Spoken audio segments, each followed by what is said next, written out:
Angus, I don't want to make light of this, but last year you had the brace on Sky, the neck brace.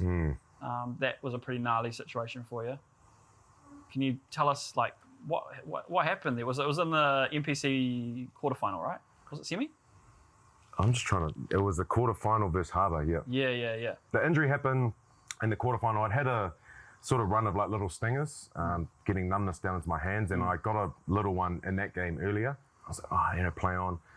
At the instance, Bryn Gatlin taking it to the line, trying to stop him. Our winger came in for a cover tackle and just sort of whacked my neck back. And if you sort of look at like your normal spinal passage, is it straight down that barrel? It's straight. So you have passage, so like your vertebrae, you've got spinal cord and then fluid. But the point where my C3, C4 neck is narrowed.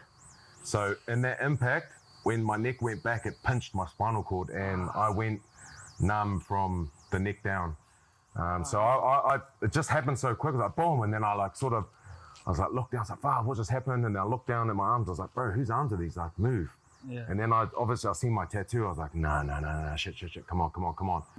And like just freaking out because it was the scariest, like craziest feeling I've ever had in my life.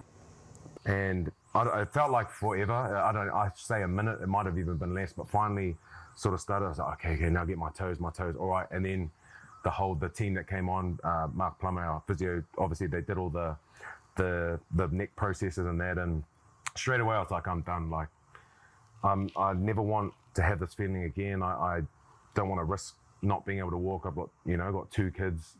I'm absolutely done. And people are like, yeah, my brother was there. He was like, nah, just don't. And I was like, nah, F you, like, bro, you didn't feel what I felt. Like, I'm never playing again. But the ensuing like weeks, I went and saw Peter Robertson, he's pretty much the GOAT of neck surgeries in New Zealand. He's actually Antonina Brown's probably to be father-in-law.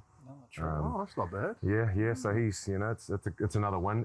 And the way he explained it, and once I knew what the injury was and how players had this surgery and were playing, and it would almost pretty much make me safer than I was before. It sort of gave me the confidence to be like, okay, stupidly, maybe I'll. No, maybe not stupidly. Not stupidly. Like, because talking to him, and he's done these surgeries many times, he sort of knows, and sort of had these little tick-offs. And by the end of it, he was like, couldn't have gone any better. It's fused, looks really good, and you're safe to play again. So the weirdest thing was I had that, and then I think it was the second week back into training, and I do this, I don't know, it was this mad, it was almost like a 2-hour session. I don't know if this is what trapped it off, but the next day I was like hanging out the washing at home, and I was like real like heavy breathing, like bro, am I diabetic? Do I need sugars or something? I was just sort of like feeling a bit buzzy, and then my heart was racing, and the old Apple Watch, it's got an ECG feature on it. Yes. So I did a little ECG, and it goes, you're showing signs of atrial fibrillation. Holy. So it was a whole process of that. It's like where your heart doesn't beat sort of properly. So I was just chilling, and it was beating at sort of between 110 to 150. I went and saw the doc, did a proper ECG, yet you're in atrial fibrillation. I jumped on a bike, just ticking over up to like 200 beats per minute. Yeah.